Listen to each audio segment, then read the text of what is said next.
Advice for authors who might get me as a reviewer is that first, in an introduction, what I'm looking for is why would I be interested in reading this paper? So be sure that you explain clearly what the puzzle is that you're solving or the question that you're answering. Of course, just because a question hasn't been answered yet doesn't mean that it's a question worth asking.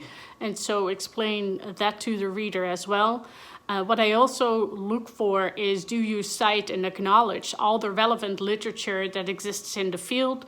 This is important, I think, because it shows sort of that your understanding of the complete discussion and conversation that is going on in the literature to which you wish to contribute. So you really have to situate your own work within the existing literature that already is out there.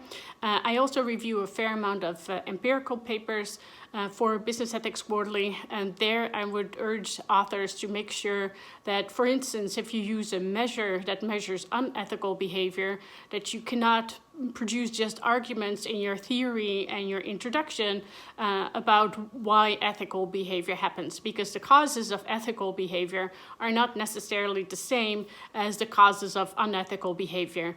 So there sometimes tends to be a little bit of a mismatch between what an author actually does in terms of the empirical work and all of the theory and the arguments that they developed earlier in the paper. So be sure that you remain consistent. That is something that I very much pay attention to, and that your arguments are persuasive, and inconsistency does not make for persuasiveness. And so those are two sort of common things that I see happening, and that I would suggest authors maybe to think about when they're writing their papers.